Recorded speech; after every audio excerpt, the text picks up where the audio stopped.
मन्नत को ये बात काफी बुरी लगी। उसने तुरंत बोतल उठाई और नरम लहजे में कहा, आई एम सॉरी, मेरा मतलब ऐसा बिल्कुल नहीं था। दरअसल मुझे मिनरल वाटर पीने की आदत है, इसलिए जब ऐसा पानी पिया तो थोड़ा अजीब लगा। लेकिन यकीन मानो, मैं तुम्हारे हालात या गरीबी की मजाक नहीं उड़ा रही थी। ये सुनकर आसी ने हल्की सी मुस्कान के साथ कहा, यही बात तो मुझे आपके बारे में सबसे खास लगती है।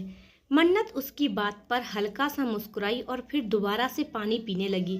उसे यूं शांति से पानी पीते देख आसी के होंठों के किनारों पर एक रहस्यमयी सी तिरछी मुस्कुराहट आ गई।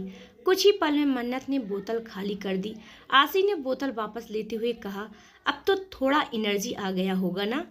आप वाकई बहुत मेहनत करती हैं, लेकिन इतनी मेहनत करने की क्या ज़रूरत है? आपकी तो कोई फैमिली भी नहीं है।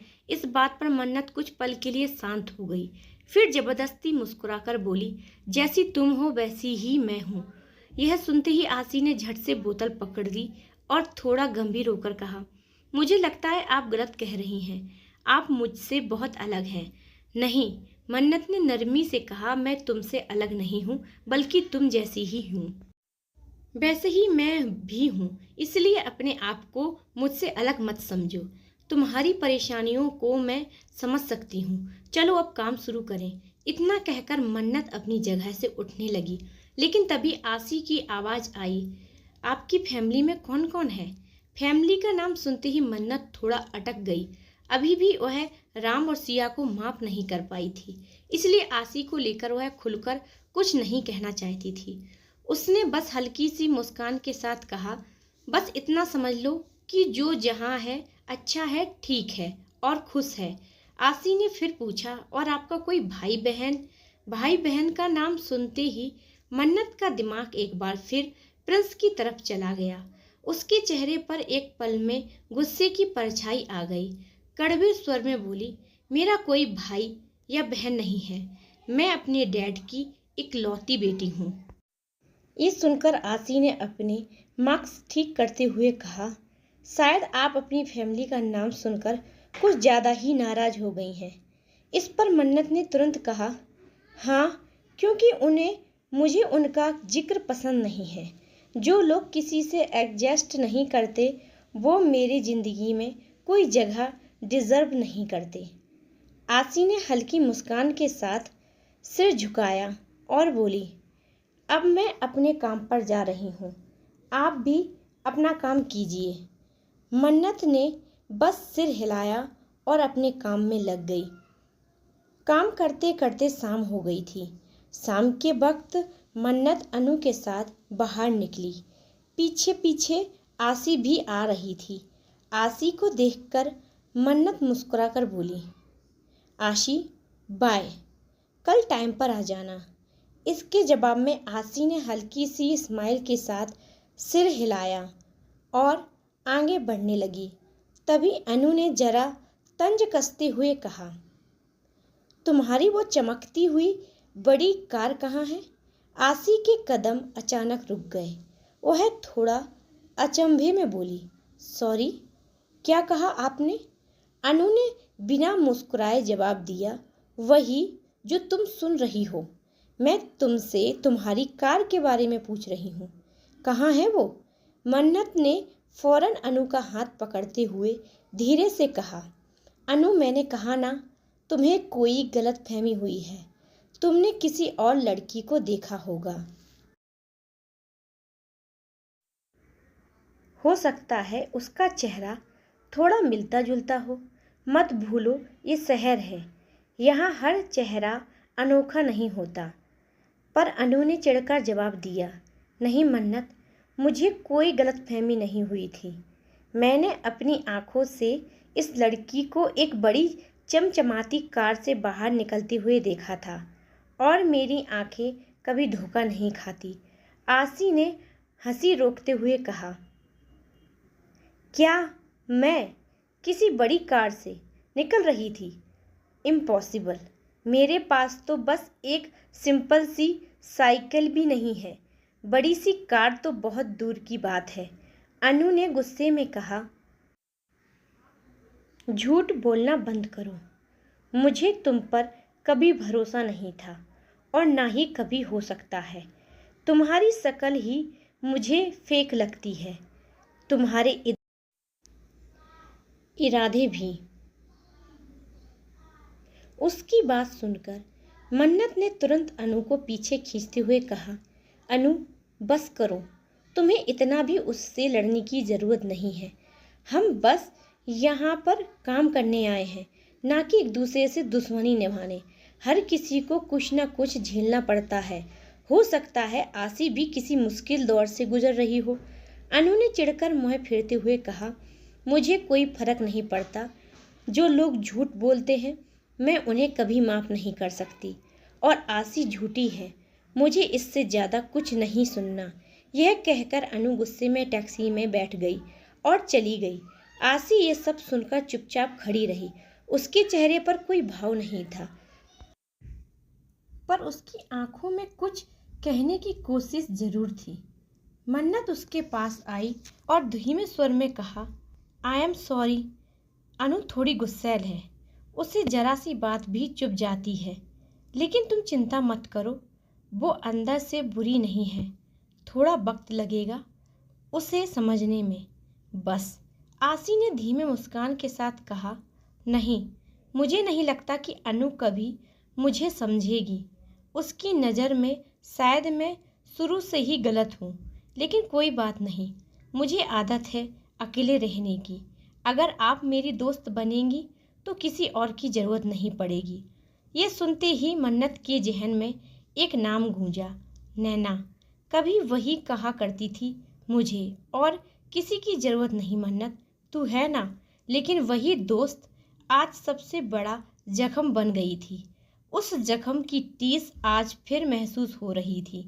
मन्नत ने आसी की आंखों में झांकते हुए कहा, असल में मैं किसी से दोस्ती नहीं करना चाहती, क्योंकि मैं दोस्ती के लायक नहीं रही। जो भी मेरे करीब आता है या तो मुझे छोड़ जाता है या मुझे तोड़ देता है। माफ़ करना, लेकिन कल हम अलग बैठेंगे। आसी ने हैरानी से पूछा, ऐसा क्यों कह रही हैं आप? क्या आपको किसी दोस्त ने धोखा दिया है? मन्नत की आंखें भर आई। कानों में नैना की हंसी गूंजने लगी, और फिर वो पल जब उसे उसके सबसे प्यारे रिश्ते ने ही धोखा दे दिया था। हाथ से आंसू पोंछते हुए मन्नत बोली, हाँ, मुझे बहुत बड़ा धोखा मिला था, एक ऐसी दोस्त से जिसे मैं बहन से ज़्यादा मानती थी। कुछ पल की खामोशी के बाद आसी ने मुस्कुराते हुए कहा, तो इस बार एक मौका मुझे दो, मैं साबित कर दूंगी कि हर कोई नैना नहीं होता। कुछ लोग दिल से दोस्ती निभाते हैं, जैसे शायद मैं निभा पाऊँ। यह कहकर उसने हाथ आगे बढ़ा दिए। मन्नत ने उसका हाथ देखा। मन में कई सवाल उठे। क्या फिर से किसी पर भरोसा करना सही होगा? क्या वो दोबारा नहीं टूटेगी? लेकिन आसी की आंखों में वो सच्चाई थी। वो मन्नत को खुद ही परछाई सी लगी।